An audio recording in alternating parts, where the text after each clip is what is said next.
પાઠ 16 કુદરતી આપણે લેક્ચર આની પહેલા એક લીધેલો, એ ભાગ 1 હતો અને આ કુદરતી પાઠ છે એનો ભાગ 2. એમાં આપણે અધૂરો પાઠ હતો ત્યાંથી આપણે જોઈએ પેજ નંબર 5 ઉપરથી. હરિલાલ કે છે, ઇન્દ્ર રાજાએ આખી નાચ ગાન દેખાડ્યા કે ભોજન. હવે આપણે જોયું હતું આગળના પીરિયડની અંદર, આગળના વિડિયાની અંદર શું જોયું હતું કે બાબુ છે એ અપ્સરા વિશે વાત કરતો હતો, દેવલા વિશે વાત કરતો હતો કે ત્યાં તો શું ગાન ચાલતા હતા, ત્યાં તો શું એની દેવલાની તો જમાવટ હતી, એનું રૂપ એવું હતું, એનો અવાજ એવો હતો, એવી બધી વાત કરે છે ને. એટલે હરિકાકા કે છે, હરિલાલ બાબુને કે છે, ઇન્દ્ર રાજાએ ખાલી નાચ ગાન જ કર્યા કે ભોજન કરાયું તને? ત્યારે બાબુ કે છે, જમ્યા વગર તો ઇન્દ્ર રાજા જવા દે, શું વાત કરો છો હરિકાકા? નાચ ગાન બંધ થયા એટલે ઇન્દ્ર રાજા કે હાલો બાબુરાજ જમવા પધારો. હવે કે તમે શું વાત કરો છો હરિકાકા? કે જમ્યા વગર ઇન્દ્ર રાજા જવા દે, કે નાચ ગાન પૂરા થયા ને એટલે ઇન્દ્ર રાજાએ કીધું કે હાલો બાબુરાજ જમવા પધારો. ચંદુ તે ઇન્દ્ર રાજા તને બાબુરાજ કહીને બોલાવીશ? બાબુ તઈ એ તો સ્વર્ગની એક રસમ કહેવાય, તમે જાવ તો તમને ચંદુરાજ કહે, હરિકાકા જાય તો એમને હરિરાજ કહીને બોલાવે, એ રીતે મને બાબુરાજ. હવે આ બાબુ એમ કે છે કે મને ઇન્દ્ર રાજાએ નાચ ગાન પૂરા થયા એટલે એમ કીધું, બાબુરાજ ચાલો પધારો હવે જમવા માટે જઈએ. ત્યારે ચંદુ કે છે, તને બાબુરાજ કહીને બોલાવે? તો કે હા, કે ત્યાંની એક રસમ છે, રસમ એટલે રિવાજ છે કે બધાને રાજ કહીને, જો ચંદુ તું જા ને તો તને ચંદુરાજ કહે, હરિકાકા જાય તો એને હરિરાજ કહે, કે એમ મને બાબુરાજ કહીને બોલાવે છે. કૃપાશંકર, જમવામાં શું રસોઈ હતી બાબુ? હરિકાકા બાબુને પૂછે છે કે જમવામાં શું હતી રસોઈ? કે બાબુ કે છૂટું ચૂરમું, વળી ઉપર 4 ધાર ચોખા ઘીની અને પીરસનારો આપણો દેવલો સમ દઈને ખવડાવે. હવે જ્યારે હરિકાકા કૃપાશંકર લીકેના પિતા પૂછે કે જમવામાં શું હતું સ્વર્ગની અંદર તને જમાડ્યું? તો શું જમાડ્યું? કે તો બાબુ કે છૂટું ચૂરમું ને ઉપર ધાર ચોખા ઘી, અને પીરસનારો પાછો કોણ હતો? દેવલો જ હતો. તાણ કરીને સમ દઈને મને આ દેવલાએ જમાડ્યો. કૃપાશંકર કહે, અરે પણ એના હાથનું આપણા બ્રાહ્મણથી ખવાય? બામણ એટલે બ્રાહ્મણ, અહીં તળપદો શબ્દ બામણે. હવે કૃપાશંકર કહે છે કે અરે આપણે તો ઊંચી જ્ઞાતિના કહેવાય અને આપણે બ્રાહ્મણ કહેવાય ને એ દેવલો તો નીચી જ્ઞાતિનો છે, તો આપણાથી આ બ્રાહ્મણ લોકોથી એ દેવલાના હાથનું નખ જમાડે ન જમી શકીએ.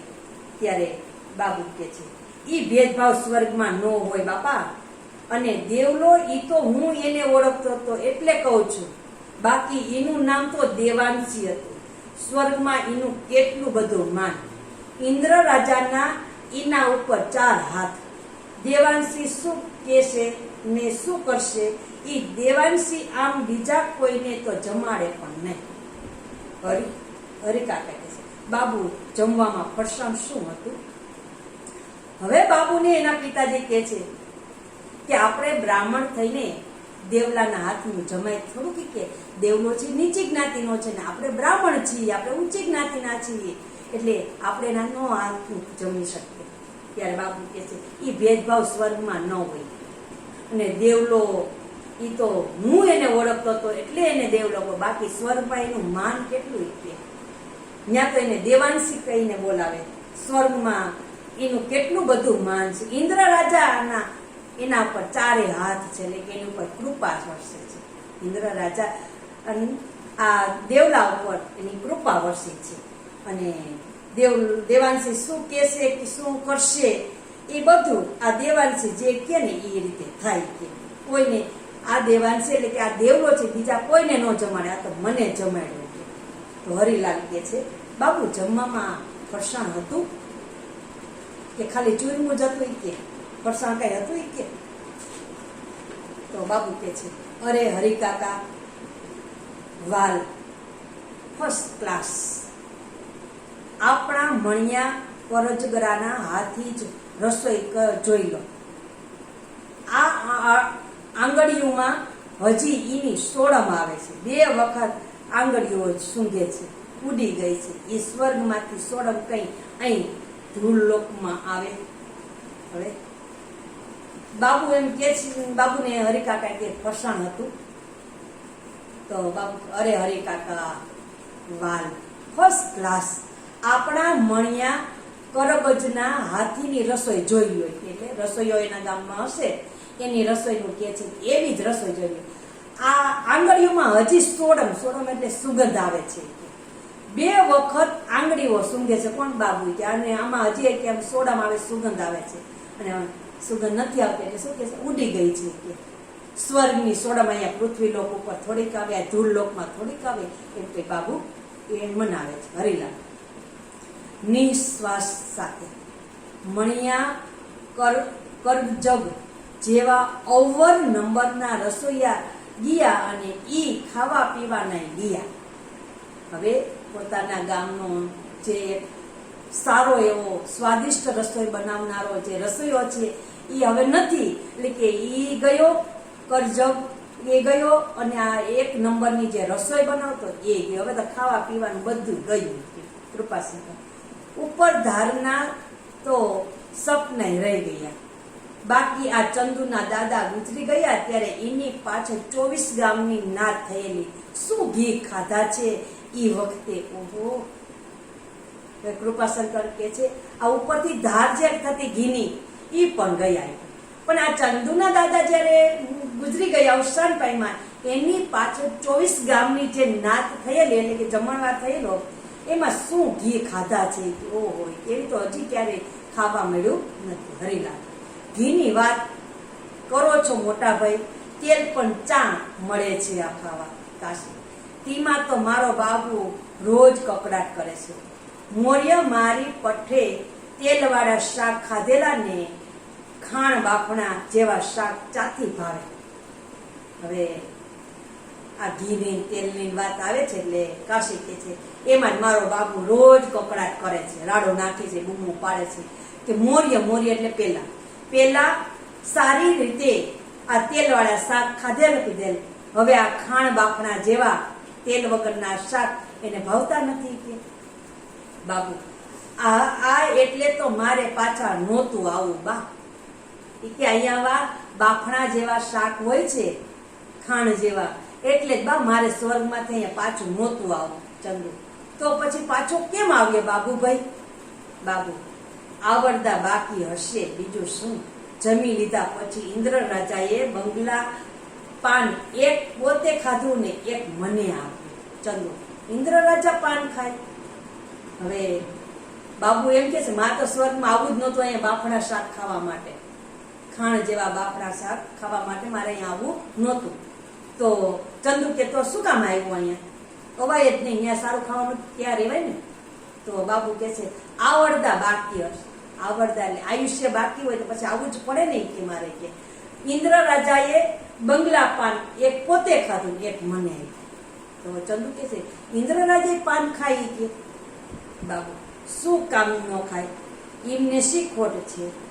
હા સાંભળ ચંદુભાઈ, પાન ખાઈને થોડી વાર અમે વાતો કરી, પછી ઇન્દ્ર રાજાએ કીધું કે જાઓ બાબુરાજ, દેવાંશી હારે થોડો આરામ કરો, પછી દેવદૂતો તમને મૂકી જશે. મેં કીધું કે ક્યાં મૂકી જશે? તો કે પૃથ્વીલોકમાં. મેં કીધું કે ત્યાં હવે કશ રહ્યો નથી. આપની મહેરબાની હોય તો અહીં જ કંઈ નાનું મોટું કામ ચાલુ. આલો, આ દેવો મારો નાનપણનો ભાઈબંધ છે, અમે સાથે ભણતા, સાથે રમતા, અમારા દિલ.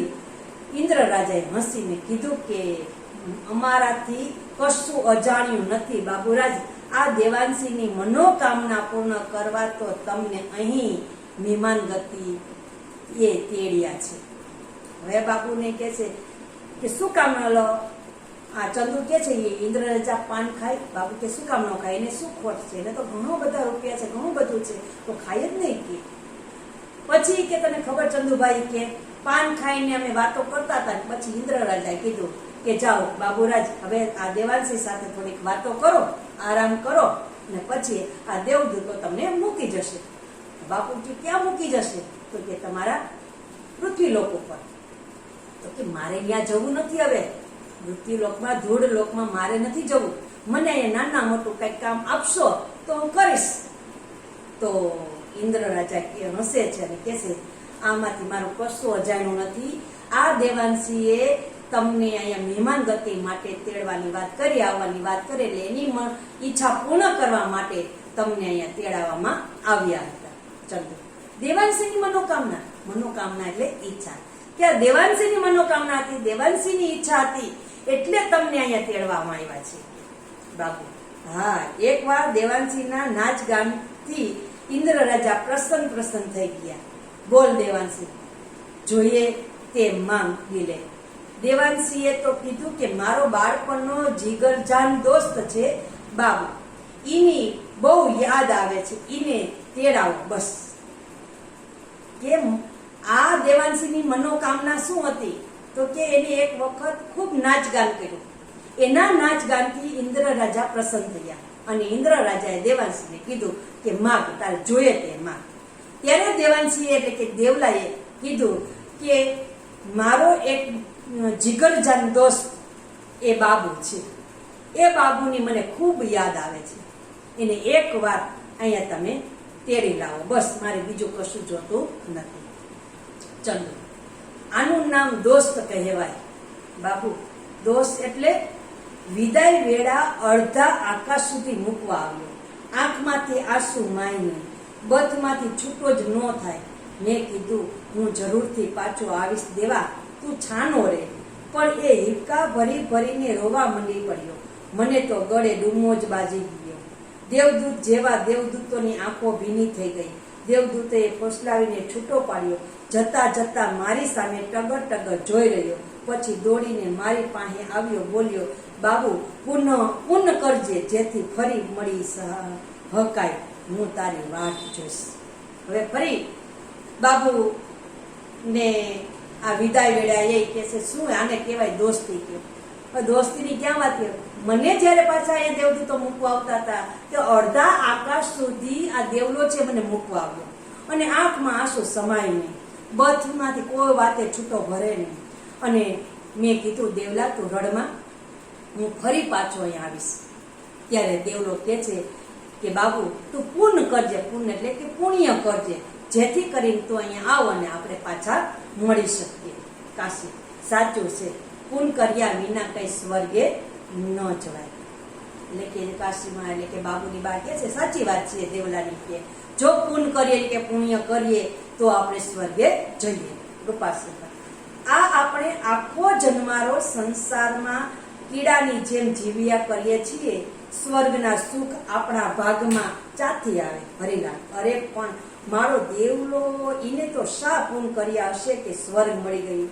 આ હું 40 વર્ષની ગાયત્રીની ઉપાસના કરું છું, ત્રિકાળ સંધ્યા કરું છું, તાવમાં સડતો હોઉં તોય સ્નાન સંધ્યા છોડ્યા નથી, પૂછો મોટા ભાઈ. હવે હરિલાલ કે છે કે મેં તો ઘણા પુણ્ય કર્યા છે, હું તો 40 વર્ષ થયા ગાયત્રીના જપ કરું છું, એની ઉપાસના કરું છું, ત્રિકાળ સંધ્યા કરું છું, ગમે તેવો તાવ આવ્યો હોય ને તો મેં સ્નાન સંધ્યા છોડી નથી. પણ પૂછો ત્યાં મોટા ભાઈને આટલું પુણ્ય કરતો મને સ્વર્ગ તો ન મળ્યું. હવે કૃપાશંકર મારાથી ક્યાં અજાણ્યું છે. કાશી હરિભાઈ ધર્મ કર્મમાં પહેલેથી જ કડક નિયમ વાળા. હરિલાલ આ આટલું બધું પુણ્ય કરીએ છીએ તોય વાક્ય અધૂરું રહે છે. કે છે કૃપાશંકર મારાથી એ અજાણ કે તું ઘણું પુણ્ય કરીશું. હરિલાલ ને કે છે કાશીને કે હા હરિભાઈ તો ધર્મ કર્મમાં તો પહેલેથી જ કડક નિયમ વાળા છે. તો હરિલાલ શું કે છે પણ આટલું બધું પુણ્ય કરું છું ને તોય દેવલાને કે બાબુને કે સ્વર્ગ મળ્યું, દેવલાને સ્વર્ગ મળ્યું, મને ન મળ્યું. બાબુ એ ખરું હરિકાકા, પણ આ પુણ્યની વાત તો બીજી જ છે. એ વાત સાચો, તમે ધર્મ કરો છો પુણ્ય કરો છો, ઘણી ઉપાસના કરો છો, પણ એ પુણ્યની વાત હોય કે બીજી જ છે ચંદુ. એટલે ધર્મ કર્મ એ પુણ્ય ના કહેવાય. બાબુ ચંદુ શું કે છે કે આ ધર્મ કર્મ કરીએ એ પુણ્ય ન ગણાય. બાબુ એ કહેવાય એક રીતે જોઈએ તો, પણ હું કહું છું એ એક જુદી જ બાબત છે. આપણને તો ખબર ન પડે ને મોટું પુણ્ય આપણા હાથે થઈ જાય. આપણને ખબર ન હોય અને આપણા હાથે મોટું પુણ્ય થઈ જાય એને પુણ્ય કહેવાય. બાકી આપણે ભક્તિ કરીએ, ભગવાનના નામ લઈએ, ઉપાસના કરીએ, એ તો બધું છૂટું ચંદુ. પણ ખબર પડ્યા વિના તો પુણ્ય કેવી રીતે થાય? કેવી રીતે એટલે કે કેવી રીતે થાય? બાબુ તારે એક મોટો ભેદ છે. તારે એ જ એક મોટો ભેદ છે ને તમે પુણ્ય કરો છો એવી ખબર તો હોય ને પુણ્ય થઈ જાય. હરિલાલ મારું કઈ સમજાતું નથી. બાબુ જુઓ, તમને મારો જ દાખલો આપો. સ્વર્ગમાં ભોજન પછી આરામ કરતો હતો ત્યારે દેવલાએ મને ફોડ પાડીને વાત કરેલી કે ઇન્દ્ર રાજાએ દેવલાને વચન આપેલું કે એક વાર મને સ્વર્ગમાં લાવશે, પણ હવે સ્વર્ગમાં એમને એમ પુણ્ય કર્યા વિના તો કોઈને કેવી રીતે લવાય?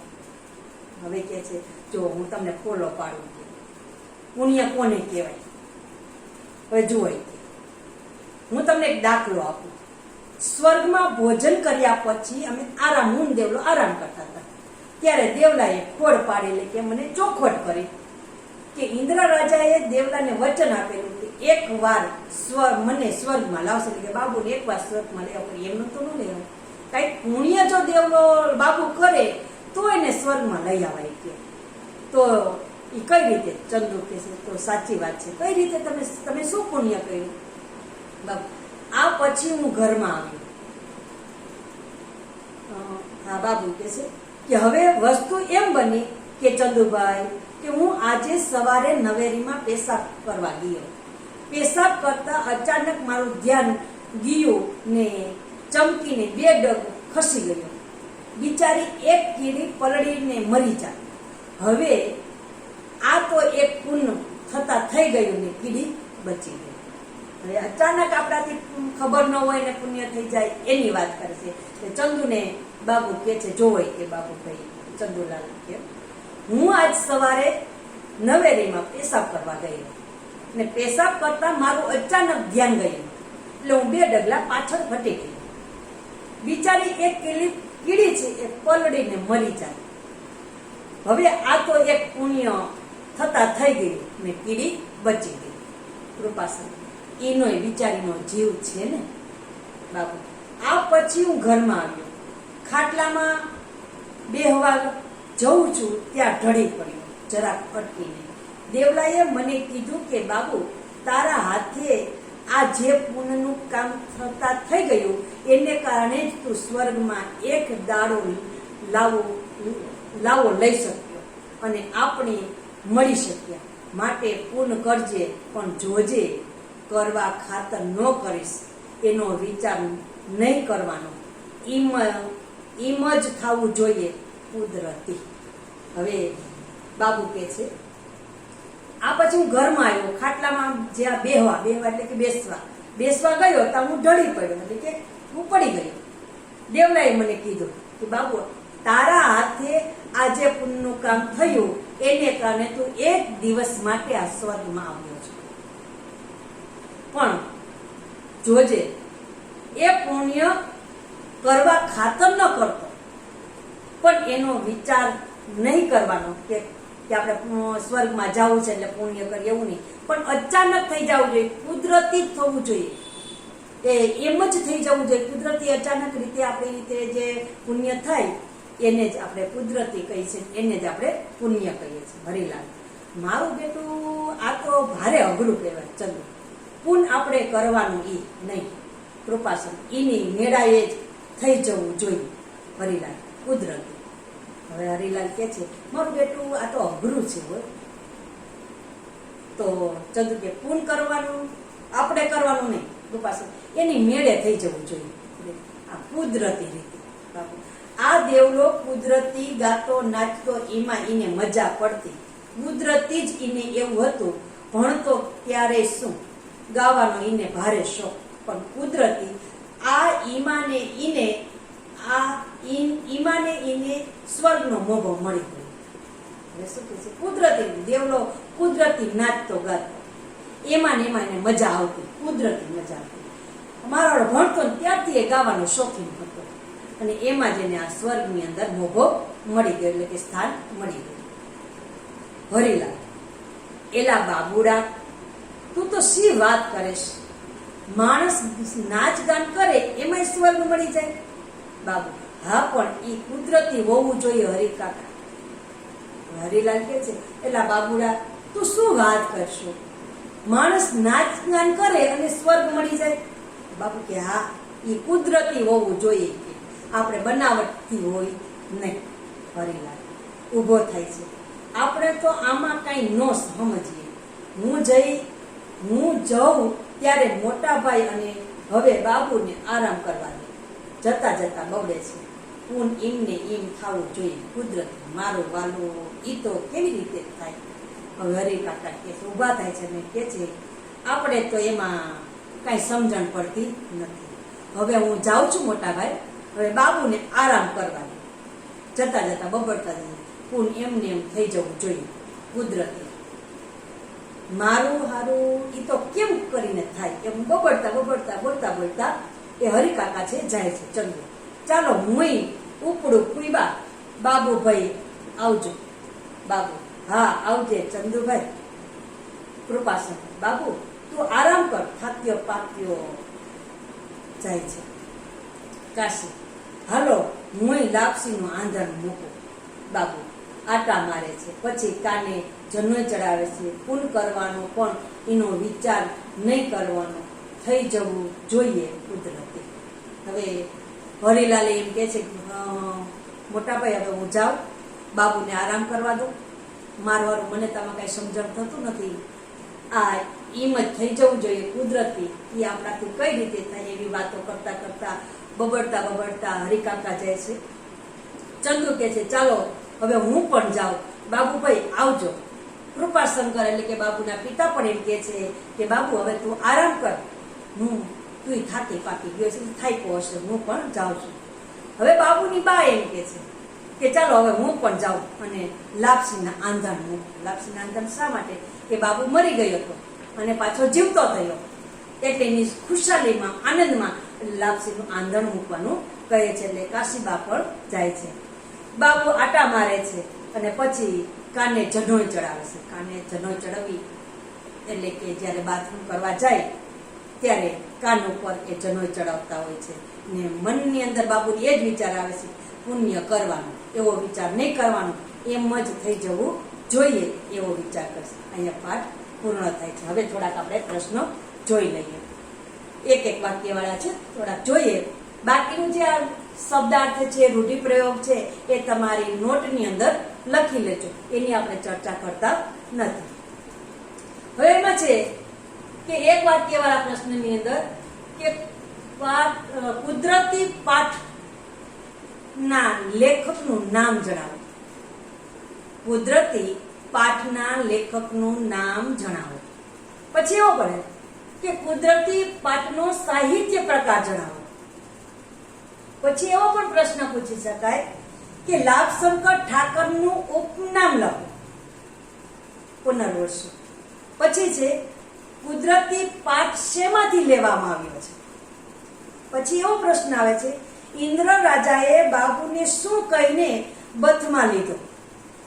પછી એવો પણ પ્રશ્ન આવે છે કે બાબુનો મિત્ર દેવલો સ્વર્ગમાં શું બની ગયો હતો. બાબુનો મિત્ર દેવલો સ્વર્ગમાં શું બની ગયો હતો. પછી એવો પ્રશ્ન આવે કે ઇન્દ્ર રાજાએ બાબુને ક્યાં બેસાડ્યો. ક્યાં બેસાડ્યો તો યાદ છે, આપણે બાતમીની અંદર આવે. ક્યાં બેસાડ્યો? પોતાની બાજુમાં સિંહાસન પર. બાબુને પૃથ્વી પર કોણ પાછું લાવ્યું. બાબુને પૃથ્વી પર કોણ પાછું લાવ્યું. પછીનો પ્રશ્ન છે કે દેવાંશીએ બાબુને સ્વર્ગમાં આવવાનું શા માટે કહ્યું હતું. દેવાંશીએ બાબુને સ્વર્ગમાં આવવા માટે શું કરવાની સલાહ આપી હતી. બીજો એવો પ્રશ્ન આવે કે દેવાંશીએ બાબુને સ્વર્ગમાં લાવવા માટે શું કરવાની સલાહ આપી હતી? આ ટૂંકા પ્રશ્ન હતા. હવે એક પ્રશ્ન મોટો પણ આવી શકે. 8-10-12 વાક્યમાં જવાબ આપો, મુદ્દાસર જવાબ આપો અથવા તો સવિસ્તાર જવાબ આપો. કે બાબુના સ્વર્ગના અનુભવો તમારા શબ્દમાં વર્ણવો. બાબુના સ્વર્ગના અનુભવો તમારા શબ્દમાં વર્ણવો. આ પાઠ થોડોક મોટો હતો એટલે થોડુંક તમને સમજવામાં પણ મુશ્કેલી થઈ હશે, પણ આપણે 2 વિભાગમાં પાઠ પૂર્ણ કર્યો છે. તમને બરાબર સમજાઈ ગયો હશે એવી હું આશા રાખું છું. અસ્તુ. ધન્યવાદ.